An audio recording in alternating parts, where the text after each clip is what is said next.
Demonized and suppressed by the war on drugs, psychedelic medicines are making their return, and we're here to bring you the latest in scientific research and therapeutic practices involving psychedelic medicines from psilocybin to ayahuasca to DMT and beyond. This is the Psychedelic Medicine Podcast.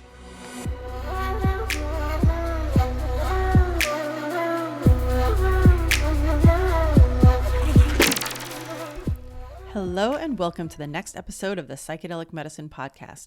I'm Dr. Lynn-Marie Morsky, your guide on this journey, and today we'll be talking about psychedelics for healing military sexual trauma with Wyly Gray and Dr. Andrea Lucie. Wyly Gray is a former Marine and the founding executive director of Veterans of War. Dr. Andrea Lucie is a native of Chile, a third-generation healer, traditionally and untraditionally trained in the USA and Mexico in ancient healing practices. She holds a PhD in mind-body medicine. Now, for those of you who have never been in the military sexual trauma may be an entirely new concept or phenomenon to you, but unfortunately, it is not an uncommon phenomenon. And we discuss a lot of the reasons in this episode why it doesn't get talked about a lot.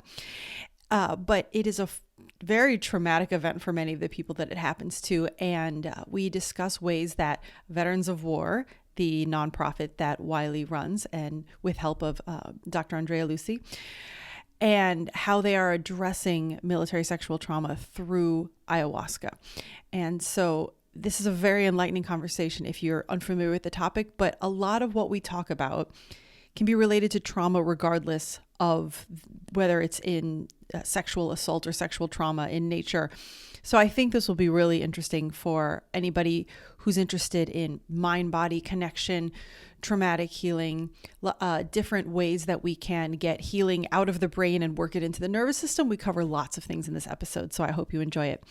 Now, just a reminder that the Psychedelic Medicine Podcast is for educational and informational purposes only. Nothing here is to be construed as medical or legal advice. And one last reminder, if you are a clinician, a doctor, a nurse practitioner, acupuncturist, etc., and you'd like to learn more about psychedelic medicines, please head over to psychedelicmedicineassociation.org. We at the Psychedelic Medicine Association, it is our mission to educate you further on these topics so that we can share that healing and pass it on to our patients.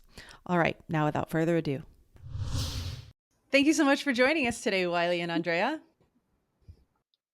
Thanks for having us. Absolutely. I'm really looking forward to this conversation. As you know, listeners may know, I was a doctor at the VA for 9 years, and I would see military sexual trauma written on a lot of the patients coming through there. But it was something that I often felt was a little under-addressed, whereas PTSD kind of as a whole was more adequately addressed. But I think it's really important that we bring some attention to this very specific type of PTSD that affects both men and women. I saw this occurring in, both male and female service members. And so this is not something that, is just female only. This happens across the board, unfortunately. And so I'm really glad that you have brought this attention to it and are reaching out with some psychedelic therapies to help these patients. So Wyly, if we could start with you, if you could just give us a general definition of military sexual trauma.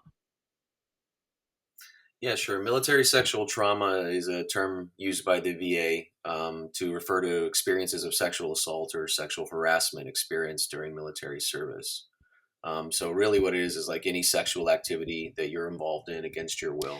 Okay, thank you for that. And Andrea, if you could tell us a little bit about, outside of psychedelics, what does the normal, current mainstream medical therapy or treatments look like for somebody who's a survivor of military sexual trauma? What I have seen in the VA system and also in other health care institution is about psychotherapy, and anything related to psychotherapy and also pharmacology. The issue is that any kind of trauma, not only military sexual trauma, but any trauma pierces all dimension of the human experience, not only the physical, emotional, psychological, but also the spiritual. And that dimension is not addressed when we are going to use conventional therapy, which we call traditional therapy, but in reality, it's not real traditional therapy. And so we're neglecting to address the injury or the deepness, then the magnitude of the sexual trauma into a deeper level. And so psychotherapy and pharmacology, those are the tools that I have encountered being used as a treatment I for appreciate you neuro. bringing up that it's missing that spiritual aspect because, correct me if I'm wrong here, but at least in the world of the rest of PTSD, those therapies, the psychotherapy and the, pharmacological treatments like antidepressants, et cetera, they're not that effective. They may tamp down the symptoms a little Mhm. bit, but do you think that it's partially that lack of addressing the spiritual damage that's done that may prevent them from being more efficacious? Absolutely, absolutely. Not only military sexual trauma or any kind of trauma related to even to war. Yeah, there's the lack of addressing the injury from a holistic perspective, from the mind, body, and spirit. And I think that has been a problem, a huge Yeah. problem. Wiley, now you prior to I wouldn't say shifting your focus, but having an additional focus on military sexual trauma, you've been bringing former service men and women down to ayahuasca retreats for about a year or two now. Can you tell us just a little bit of the background of Veterans of War and what you were doing prior to this focus? Yeah, sure. So, Veterans of War was mainly focused on PTSD outright. And how I look at PTSD personally is something that for many people doesn't have any physical external factors. So, like, people will look relatively normal, but be struggling quite a bit internally and mentally.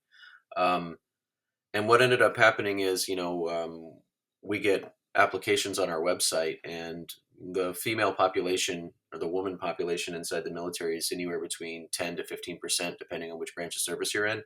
And my applications were just under 50% women. And so I started thinking to myself, like, what is the through factor here? What is the piece that's connecting?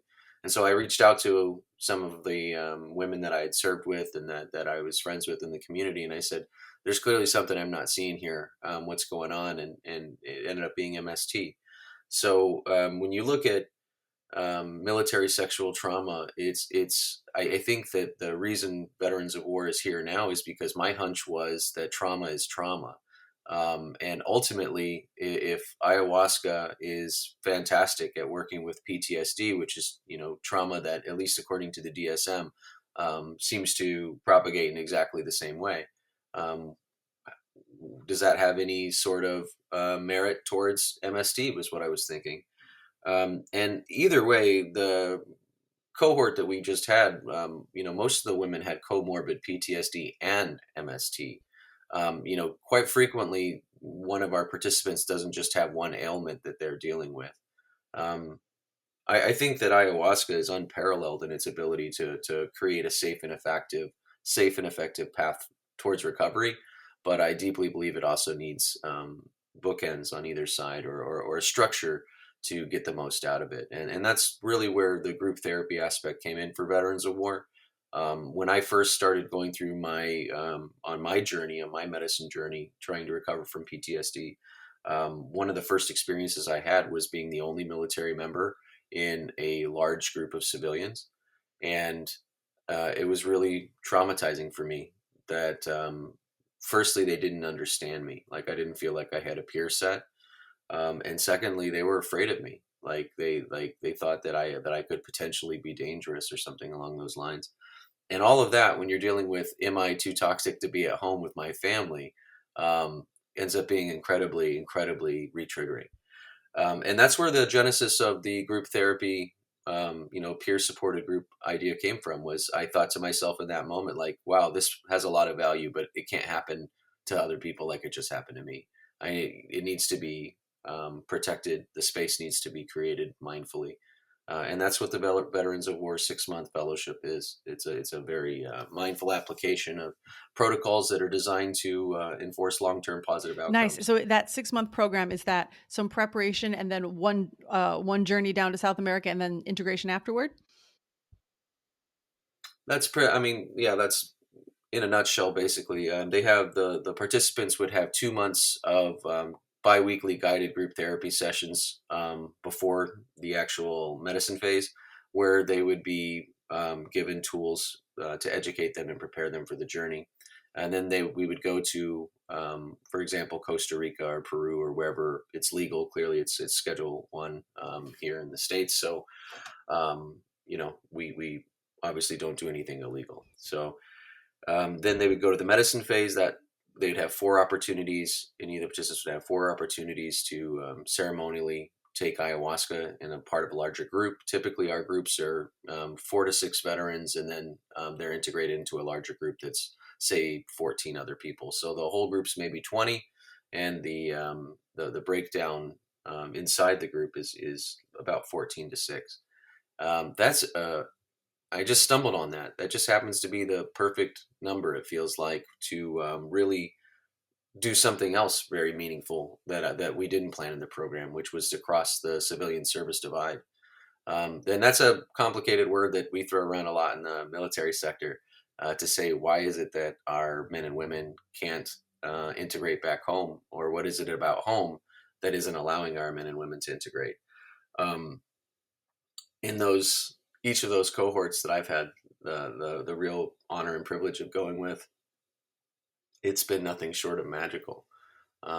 Seeing the veterans accepted again by the civilian community, represented by this small group, and moreover, seeing the civilians look over and find the humanity in the veterans. It's been something that, like I said, I didn't anticipate, but has ended up being like a very beautiful part of the programming as it unfolds. I love that. Thank you for sharing that aspect. That's something that I think a lot of us don't necessarily consider. And that is kind of a divide that maybe goes almost unspoken sometimes. It's so beautiful that, like we did an episode previously with the Palestinians and Israelis coming together in ceremony, like each able to see, the humanity in the other. And so I think that's, kind of akin to that, is like two groups that seemingly are not so much on the same side of things, or may have seemingly very different ways of thought, and they actually find more in community in these ceremonies. It breaks down walls. I mean, ultimately, ayahuasca as a medicine, one of its hallmarks is it breaks down the barriers that would seem to take away our connectivity. It really reinforces the idea that you're connected and you're a part of something. And when you're connected and part of something, and the person on the other side of the circle is connected and part of something, and you're both part of that same thing, suddenly things, old prejudices, hatreds, maybe things that you just saw differently, start to dissolve. It's one of the main reasons why I appreciate working with ayahuasca. I love that. And on that topic, Andrea, if you could tell us a little bit about why ayahuasca, like Wyly just said, it's great at breaking down walls. Can you talk a little bit about why it's, because we have not yet done an episode on ayahuasca for trauma. So if you could talk a little bit about why it's effective in addressing trauma, such as, and by the way, you might hear us call it MST, but military sexual trauma.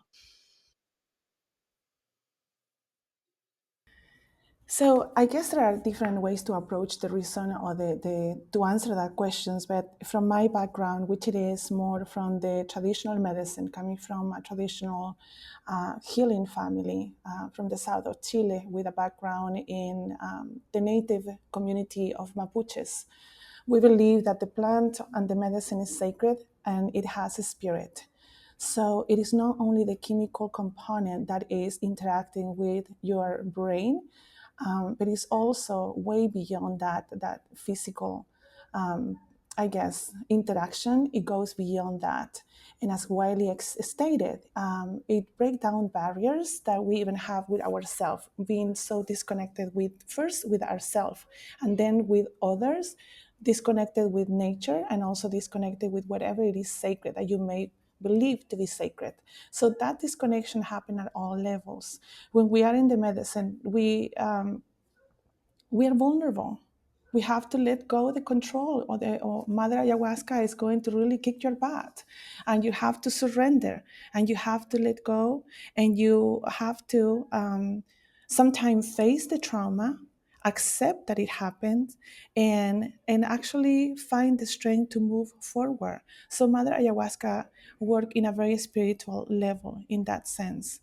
And that's the beauty of it. And when you are in a community, you also realize that being connected with the other one, you draw this strength from that huge network of what it is, the universe, not only human and other creatures and beings, but also the sacred.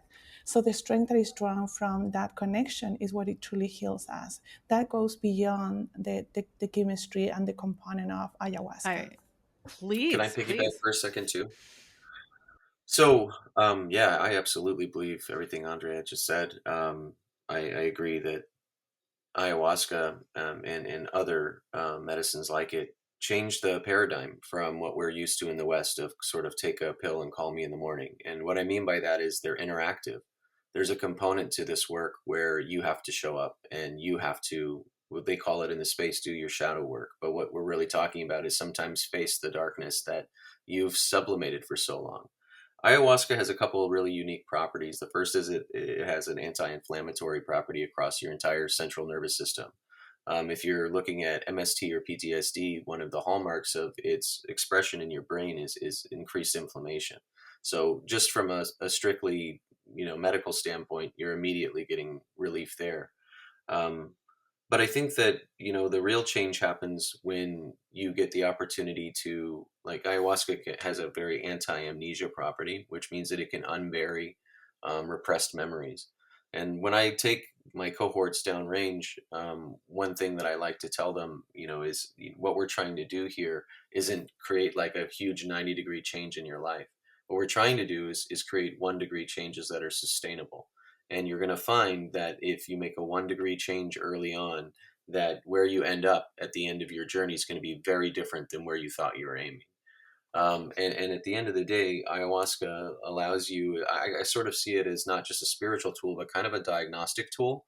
Like, it allows you to really look at your defense mechanisms and your triggers, and see what sort of program those initially. And with willpower, with practice, you can reprogram them outright.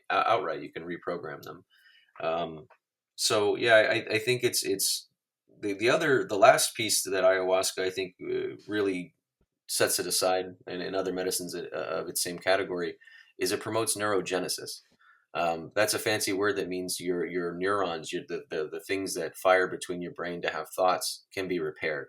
Um, you say a sentence like that, and if you've not been plugged into psychology or psychiatry or neuroscience in the last 20 or 30 years, that doesn't seem like a big deal. But the truth of the matter is for my entire life up until about 10 years ago, the commonly held medical idea was whatever happens to your brain, that's just it. That's what you can't fix that.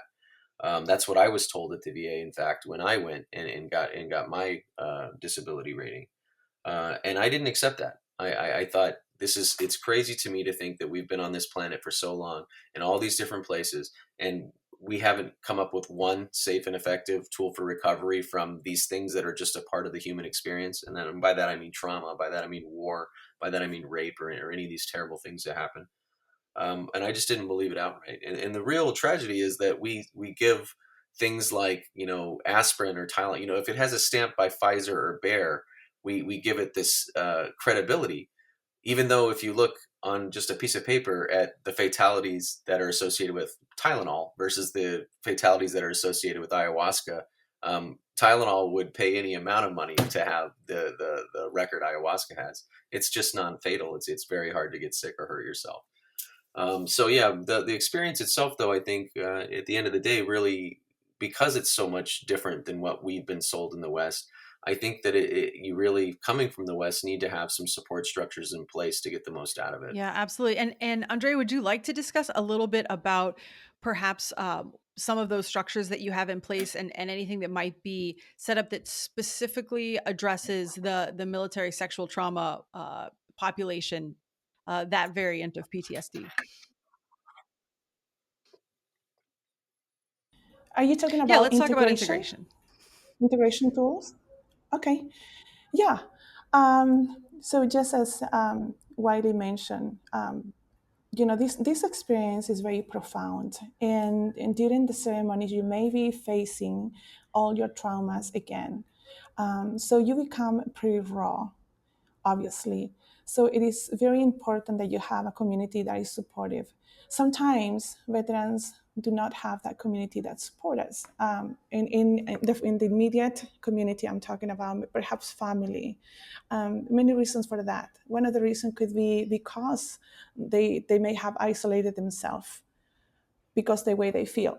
So when going back to their reality in quotes, it is very important that we keep them connected to us, to the group, and that we give them probably every week or bi-weekly also a group interaction where they can talk about their challenges. They are going to encounter many challenges, but we have different tools that we show them how to incorporate into their daily life, and that could be different forms of meditation, could be different forms of breathing techniques, could be about nutrition and exercise, could be developing spiritual practices, mind body techniques that is going to keep them connected. And I would like to say mind body and spiritual techniques that will keep them connected to themselves, to others, and to the source. And we do have that fellowship book that they get at the beginning. We also, yes, it's called the Wyly is, Fellowship though Healers none of you book. can see this, Wyly is holding it up to the camera. The Fellowship Healers Handbook. Yes. Yeah, so we've got our Yeah. program for the fellowship is delivered over 161 days and 12 modules, and each of those modules is designed around one of these mind body practices Mm-hmm. that we can use in real time, and whether that's sleep or sunlight or meditation, as Andrea said. I think that's the most important. If I were to give any, I always say that if you're ever going to be in the medicine work, if you're ever going to be in that field, being comfortable in your own brain space is incredibly powerful. And having a daily meditation practice, even if it's only a few minutes a day, that's been, for me, the one thing that's changed my outcomes, my outlook. So I heavily leaned on that inside of our programming itself. But the idea is not just that it's a curriculum. It's that we have this tribal mentality of a group. We have a community here being built. And what do you get when you're part of a community? Well, you get support, right? Off the bat. You get to have a group of people that are your peers that understand what you're going through. You also get accountability. The people in your group, you want them to represent your ideals, and everybody wants that too. So you start to develop your community mores or social values. Um, I think that humans are tribal by nature, and I really believe healing happens in community. So for me, this wasn't a real stretch to think like, let's take this tribal medicine and apply it to a community that desperately needs Yeah, it. I appreciate that. Since you brought it up, Andrea, I'd love to ask, because I think this is kind of under talked about, but I would like to keep talking about it, is you mentioned some mind body therapies. Are those kind of some somatic techniques? And if you could talk a little bit about that, because what I just at least in personal experience in the TMI realm, but like I can understand what the medicine is telling me, but does my nervous system get the message? Not all the time, right? And so I think that's really important in these survivors of post-traumatic stress. Can you talk a little bit about those mind body practices? Yes, absolutely. That's my degree in mind body Nice. medicine. So it's about learning how to connect your mind and your body, and I should add your spiritual dimension. And we can do that through different techniques. For example, it is important to sit in silence at least a few minutes a day to truly understand and listen what is happening in your mind. Develop that connection of kind of child curiosity. What is happening out there? Why am I thinking in this way? And we have this tendency in this society and in these times that are so chaotic and that we're so floated by negativity and news, and we all know that we go into this kind of negative pattern thinking where we are constantly ruminating about negative thoughts. So we create this patterns in our brains that are so easy to travel. And so paying attention about what is happening there in our mind, in our brain, and knowing that perhaps 70% of the thought that we have in our mind are negative, and maybe another 70 to 80% are rumination, which is the recurring negative patterns of thinking. What do we do about it? So just first having the curiosity, then having the compassion. So that is the awareness. That is the first step. Then what am I going to do about it? And one of the tools, and Wyly mentioned the neurogenesis, I like to say neuroplasticity. One of the basic tools that I teach and I share with people that I work is one simple practice that is called gratitude. If you force every day, you force yourself to say out loud 3 things that you're grateful for, you begin to create new neural pathways in your brain, and little by little sort of erasing those negative pathways, those negative thoughts. But none of this can happen if we don't have that awareness. We first have to sit for a few minutes without judgment and with curiosity. What is it? What is this? What is this? What is happening? And in traditional psychotherapy or psychology, not that they will use cognitive behavioral therapy, I will go a little bit deeper, working with creating that connection of mind body, and then once that I know what is happening here, what is happening in my body, all these thoughts has this negative,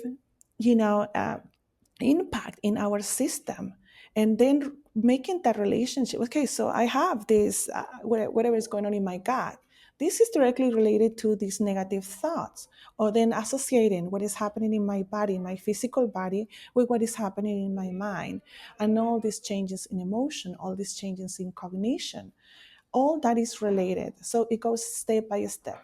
And then techniques that it will allow us to identify, those symptoms, and working with releasing those symptoms, starting with very basic, how the autonomic nervous system works. If you are on the sympathetic mode for like 30 years because you were assaulted, because you were raped, or because you were whatever, there is a dysfunction of the autonomic nervous system. So how do we relate that to the symptoms in your body or illnesses that you have developed? But it goes step by step by step. Yeah, go ahead. I,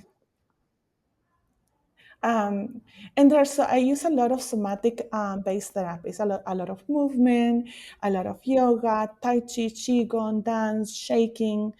I do a lot of body-based therapies. Sometimes we just don't want to talk. We just want to feel. And once that we feel and we identify where in the body the trauma is stuck, because the trauma gets stuck in the body, then we know how to release it with movement. Yes. I No, also please. use, sorry. This is my favorite thing. Just keep talking. Okay, so I also use a lot of vocalizations and mantra. I truly believe, obviously, in the frequency of not only our thought, but the frequency of our words. And so I use a lot of mantra. And I use also, and I don't like to use the word use, but I also rely a lot on animals. I work with dogs and also with horses. So I incorporate a lot of different techniques. That's very impressive. And thank you for sharing all those examples, because sometimes we say like mind-body therapy, but we're not exactly sure what is being talked about. So thank you for bringing up all those specific ways and some practices that listeners can employ instantly. They can stop listening to this after they finish. Listen to the whole thing, guys. No. Afterwards, then you can, what are the 3 things I'm grateful for today? You're absolutely right that just changing that like neuroplasticity in your thought pattern is a great first step. And then look at all these ways. If you're tired of talk therapy or it's just not having the effect, let's add some, some movement, some dance. And I think a lot of us don't realize how much trauma is stored in the body, and how a lot of what we're purging in something like ayahuasca, you might be shaking, you might be crying, you might be vomiting, but that's all generally some different way of purging a trauma and different forms of it. And that's, I think, something that it doesn't have to be in a purging ayahuasca ceremony. You can have those techniques in your everyday life. So thank you for bringing that up. And Wyly, what would you like to add to that? Yeah, I think it's really important that we talk about the different ways that you can purge, and there, I think in the West is this idea that you can sort of talk your way out of mental illness, and I think that that's something that I've struggled with, and that I'm trying very hard to change that viewpoint on. it's a lot of the hallmarks of trauma, especially when we're talking about MST or PTSD, have to do with actual changes that happen in your brain, in your prefrontal cortex, in your hippocampus. Basically, the way that you process and store information and your fight or flight response are both turned on and turned off, respectively, and or vice versa. And what that means is that it's like trying to talk your way out of having a broken arm. Your brain chemistry is different. And the reason why these medicines are so important is because they allow you to reset some of those synapses so that you can reprogram those pieces that are malfunctioning. As much as I think that psychotherapy is incredibly important, in fact, it's the backbone of my own programming. I don't think that it lives on a ledge, and I don't think it would be effective if it didn't have this medicinal component too. And what we're talking about, and what seems to get lost a lot, is this holistic view, and that word's thrown around a lot. Well, what does that mean? Well, that means mind, body, and spirit. That means we're looking at the whole of the organism, not just the presentation of the illness or the disease, not just any physical or perceived factor, but in fact all three of those combined. That's where I think real healing happens, is when we start looking at the whole of the unit, and instead of looking at or which is typically a Western model, which is like, how do we stop the expression of that? Like, well, somebody has a fever, how do we get the fever down? Well, that's important, and that's an incredibly important remedial action or first stage action when somebody's hurting. But how do you get to the root of the trauma? How do you fix where the bleeding is? Because in the veteran community, we've been putting Band-Aids on PTSD for, I don't know, about 50 to 100 years. You want to go back as far as you can till it was called shell shocked in World War I, or it's all the same. And our response to trauma has seemed to be very one-dimensional. This is an effort to shift that, to start looking at people as whole units, and at the same time start speaking to the needs of that whole unit. If you are able to heal the trigger point of that trauma, you don't have to heal its expression. Yes. Ooh, that's the quote. I love it. When I'm speaking with Western doctors, as I'm always trying to, bridge that gap, that's what I keep pointing out, is that like, psychedelics are not trying to just treat these symptoms. We're getting at the root so that you don't have to wake up every day and treat the symptoms with a pill. Yeah, absolutely. Exactly that. And that's why it's dangerous. That's exactly why, there's right now, if we're looking at just the landscape of the United States politically right now, that seems to be, there's like a humongous amount of people, certainly the majority, that are behind, for example, cannabis legalization. But our senators aren't. And why is that? Well, because money and lobbyists, and they've done studies that show when cannabis is freely available, that prescription sales go down. So, at the end of the day, you got to follow the money. Where I'm at, and the reason we're a nonprofit, is specifically to get out of that model. Psychedelics offer us an opportunity to change this paradigm, to help people that are underserved, that traditionally wouldn't have access to the kind of healing that everyone should absolutely have access to. We get to provide that. We get to look at an underserved community and say, who can we help, and how well can we do it? Wish we were bigger, obviously, all the time. We wish we could put our programming all over the world, and someday that may be the truth. But as for now, I'm very content in our niche in the market to help the underserved population that we're able excellent. to. And thank you for the work that you and Veterans of War do. We've been talking mostly about military sexual trauma with women.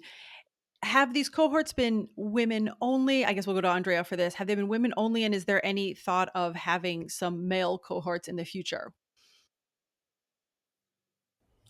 The cohort prior to Bravo actually was a male cohort, right, Wyly? Yeah. We started out as an all-male cohort thing. And then only after I started getting all of the applications from women did I say, something needs to change here. Last year was actually where we started developing the MST protocol program. That's where that book is that I held up earlier. I didn't even know this was, a thing. I was so completely ignorant. Like, of course I knew that, there were women in the military and some of them had, awful things happen. But I thought that was, by and large, a statistical anomaly. And it turns out that's not the truth at all. Turns out it's highly underreported. And even in that highly underreported stage, probably close to 60% plus of women in the military have dealt with this in some degree. And you said it earlier, men deal with it too. And it's even less reported amongst the males. It's clearly something that I hate to say that it's endemic to military service. I think it's more endemic to just any sort of collection of human beings. When people are in power, someone typically will abuse that power, and how we react to it really defines our character. And in the military, unfortunately, having an accusation of something like this is like not just a command investigation, but typically a career killer for both the person that had the awful thing happen and the people that they accuse.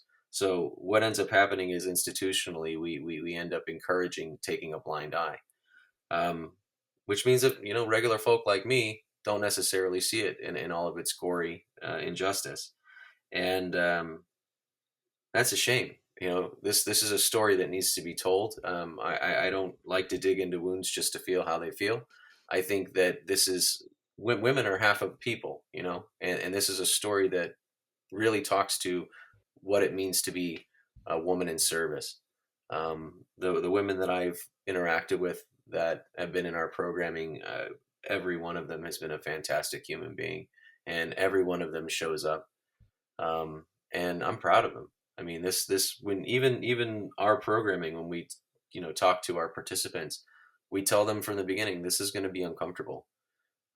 This, just like the Marines have this old famous PR piece with like a drill instructor, and it says, "We didn't promise you a rose garden." It's really very iconic.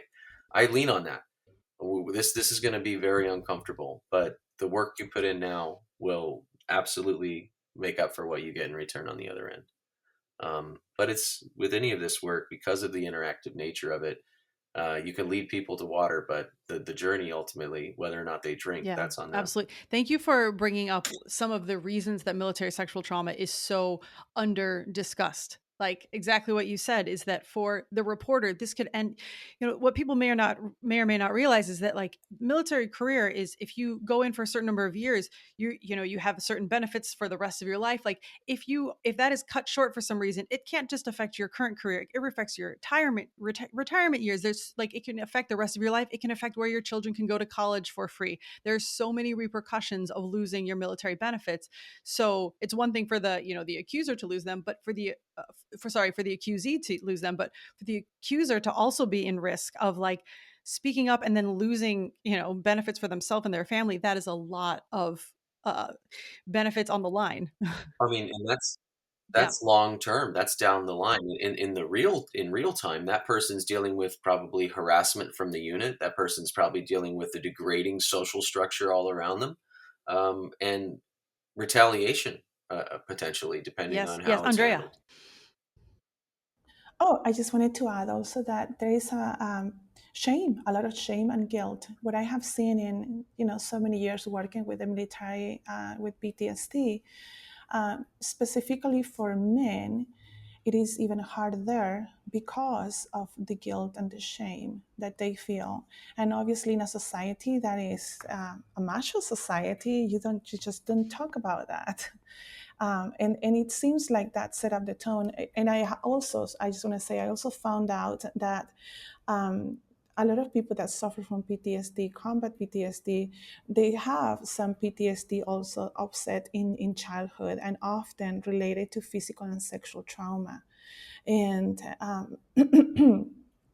so it's an accumulation of these traumas. And when you get to be in the military, there is this sort of like a macho culture. You're not going to talk about what your foundation already is shaken up by that specific trauma. They just don't talk about it. So Any it's emotion so difficult. that's not rage or something that can be easily manipulated into a warlike action is just not valuable. If you're a Marine and you're having a tough time, I'm thinking of, for example, when I was working in Serbia and my cousin died. My cousin was 20 and he overdosed. And I was working post at an embassy, and I was, in full uniform. And I called my boss on the phone from work, and I said, "Hey, I just got some really bad news, and I'm going to need you to come up here and relieve me for a few minutes." And he said, "What happened?" And I said, "My cousin died." And he said, "You can handle it," and hung up on me. This is man to man. I can't even imagine what it would be like if there was a gender difference on top of it. I know in the Marines that there probably would have been a bunch more comments at it after that. There certainly are differences in what you're allowed to express and what you're allowed to feel, at least how you perceive that to be. And anything that would denote not being functionally ready for violent war was always seen as a detractor or something that made you weak. And that all just complicates the already complicated process of trying to advocate for yourself in a bad situation. Yeah, absolutely. Thank you for bringing that up, because that across the veterans organizations that we've spoken with, that's such a recurrent theme. Is like we were not allowed to show anything that wasn't like you said, a war ready emotion. You could have anger, you could have Right. rage. Could you have sadness, depression, anxiety? Mm-hmm. Nope, not acceptable. Just do not share. And as we all know, what you don't share just You would say festers, you're broke. right? And ends up at more of that Mm-hmm. traumatic thing, that the trauma that's stored in our tissues. So thank you for bringing that up. If anybody wants to look, I remember this, I have not watched it, full disclosure, but there's a documentary called The Invisible War about military sexual trauma. I remember that was one of the first things. It was kind of like bringing it to the more public sphere. So if you want to learn more, again, I cannot vouch for I think it was very highly rated. So I was working at the VA at the time, so I was hearing a lot about it, and it's something that, again, I think, if you're a researcher or you're somebody that's a clinician, and this is an area that needs more focus on it. So Wyly and Andrea, I really appreciate that you both are doing this work. Before we go, does there happen to be a story or an anecdote, anonymous, for any of the groups that has been really impactful that you'd like to share? I had a member in one of our last cohorts that had been hospitalized at one point for a mental breakdown, and I feel like they were very worried about how they were perceived by others, and I feel like that worry made them even more, I think, um, probably obsessed with their own composure and how they looked. And so when I met them in person, they were arriving off out of a taxi at the hotel from the airport, and they were having like a full on panic attack. And so when I walked up, they were hyperventilating, face was red, like just a really not comfortable situation, clearly coming out from the side. Um, and it took about 30-40 minutes to kind of get them in a good place and get moving with our own programming and triage it. And seeing that person a week later, like laughing and integrating as a part of a bigger group, and like they're the happiest person right now out of our last class. And it really, it brings back to me, even, I mean, it's not necessarily MST, but in our first cohort, I had a similar thing happen where I called one of the people that put in an application to do the screening interview. And when I called them, they had a pistol in their hand. They were literally getting ready to kill themselves. And I said, hey, this is Wyly from Veterans of War. And they said, yeah, hey, what's up? And I was like, hey, what are you doing? And they said, I'm just sitting here with a pistol. I'm like, well, what are you doing with that pistol? And they said, I think I'm about done. And I said, I'm pretty sure you're not. And they said, why? And I said, because I just called you when you had a pistol in your hand. And for me, that makes me think that we must be on a trajectory to have medicine together. It would be really weird for me that I would get that wild hair to call you at this exact moment of your life. That person is honestly one of my best friends today, and they're happy. And life isn't always going to be wine and roses. I think that trauma is a big part of what defines this experience. But with that being said, one of the best ways I think to get over and to move forward through trauma is having support. And that's what these programs are designed to do, is really at the end of the day, create another support structure that is tangential to the military, that does give honor to that service without hopefully re-traumatizing them by that recognition that it is a part of their trauma source. Um, this work is so much bigger than, for me, any one single anecdote. I get to see the magic happen in real time. I get to see these people who consider themselves a lot of the time broken, putting themselves back together. And Andrea can speak to it, I'm sure. In that 1 week that you were at Bravo, that was the first time our cohorts meet, is when they go to the medicine. So like, we have our Zoom meetings and everything. But our participants are from all over the United States. They might be literally geographically all over the place. And when, the group comes together at first, and they're very much a tight packed unit. They stay together. They don't integrate with the civilians. They stay safe. Right. And then that, when we're leaving, taking that same boat ride out, that same group is to the winds. Everybody's split up. Everybody's a part of everyone else. And that's just, like I said, a very visual, real time interpretation of like they're changing now. They are becoming more comfortable. They are becoming more whole. They are becoming part of something, but mostly they're reconnecting. And that's the stage of recovery that I like to help people find. Well, that's exactly the beautiful anecdote I knew you had to share, because there's always something emblematic of kind of like what kind of transformation, and not to put pressure on this, because this doesn't work for everybody. No. Absolutely, this is not a panacea. We never claim that it is, but there just always seem to be a few kind of emblematic stories from these experiences that can give people hope, and I really appreciate that one, because again, just whether or not we're talking solely about military sexual trauma, finding a way to bridge that civilian military divide, like you talked about, in such a natural way. It's not like some strange forced, like, get your civilian big buddy and then you guys hang out. Like, no, you just all put people together, and then those walls are broken down and the connections are formed naturally. Sweat equity. You share an experience with each other and you build common bonds. And we've known that in psychology for 50, 60 years. If you go to a chorus and you have everyone singing the same notes, they're going to form bonds in their own brains because they're doing the same thing. It's like prayer or anything else where humans come together. It's always, always, always amplified by more. Yeah. Well, it was a beautiful way to end the episode. Thank you both so much for coming on. Andrea, Wyly, whoever would like to speak up and let us know where we can find out more about the work that you all are doing. Andrea, we can start with you. Oh, yes. Well, Veterans of War will be the website where you can get some information, and we can reply to any questions that you may have, future cohorts, or ways to support us. Okay. And Wyly, who can contact you? Anybody can contact me. We have several opportunities to support us, whether that's obviously being any sort of a monetary supporter. We are a nonprofit, so that goes a long way. Ambassadors, if you feel like this is something that really speaks to you, or somebody that's gone through sexual trauma or PTSD and this resonates with you, we have an ambassador program. So veteransofwar.org/ambassador. And then one final thing, this pandemic is for us proven out that we need a stateside location for this work. When we have more than 2 years where we can't travel, and we're looking at a very real statistic of 22 veterans a day committing suicide, there's a point in time where these prohibitions on our ability to give people life-saving medicine are literally costing us lives.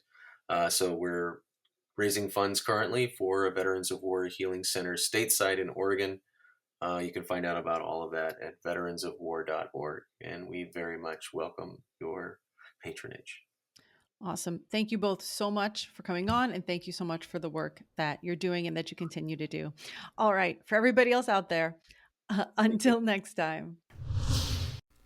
Thanks so much for listening to the Psychedelic Medicine Podcast. If you enjoyed what you heard, please leave a rating or review, as it helps others find the show. And if you'd like to learn more, you can find the show notes at plantmedicine.org/podcast, and there's information for clinicians at psychedelicmedicineassociation.org.